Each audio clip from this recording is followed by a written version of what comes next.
My name is Chris Smith. I chair the Congressional Human Rights Committee. It's called the Africa Global Health and Human Rights Committee of the Congress. And I just have a few opening comments to make, and all of us will make comments and then go to questions. President Obama surrendered one of the few remaining leverage points that the United States has in exchange for vague promises of expanded port use by the United States Navy. This was an epic failure of diplomacy. It was short-sighted, misguided, and failed to advance short, medium, and long-term U.S. interests.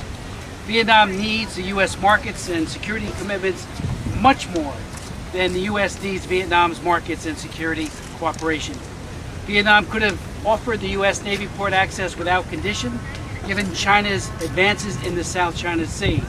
Thus, the president got nothing for lifting the arms embargo and nothing for including Vietnam in the Trans-Pacific Partnership. However, the American people get to continue subsidizing the repression of democracy advocates and religious groups. This is the definition of a bad deal. Over 100 prisoners of conscience remain detained, including human rights lawyer Nguyen Van Dai. I met Nguyen Van Dai in Hanoi in 2005, and his courageous wife, Vu, testified at a subcommittee hearing that I chaired just 2 weeks ago. He is in prison, incarcerated, because he wants fundamental freedoms and basic human rights for all Vietnamese people. I also met with Father Lee on a trip to Vietnam. His release only a couple of months ago, prior to his sentence ending, should not be considered a human rights breakthrough. Father Lee went into prison healthy and vigorous, but emerged sickly and broken.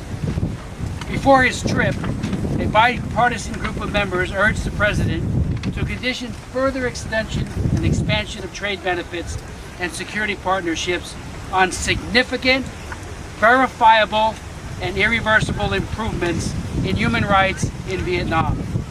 We argued repeatedly that failure to condition Vietnam's entry into the World Trade Organization in 2007 led to a massive crackdown on dissidents, labor activists, and religious leaders, and introduced sweeping new laws restricting freedom of association, assembly, and internet. Vietnam's WTO membership allowed the communist government free license to jail, torture, and abuse. Why would we expect Vietnam to act differently now, especially since there were no preconditions whatsoever? The president's visit to Cuba and Vietnam share the same pathetic pattern. He is more interested in photo ops with dictators than standing up for persecuted individuals who share our values of freedom and human rights. He touts the benefits of engagement, but offers economic and security benefits without condition, giving dictators unwarranted legitimacy. This is not smart diplomacy. It is a surrender of U.S. interests and of U.S. values. Sadly, the president's legacy will be propping up of the communist old guard, when we should be standing with a new generation of freedom advocates. That is why I am again making a push for the House and Senate to pass the Vietnam Human Rights Act. I've introduced this bill in 5 separate Congresses. It has passed the House of Representatives 4 times with lopsided bipartisan majorities. It conditions U.S. aid on performance when it comes to human rights, not on cheap words and cheap sentiment. I ask again, the House needs to take up this bill.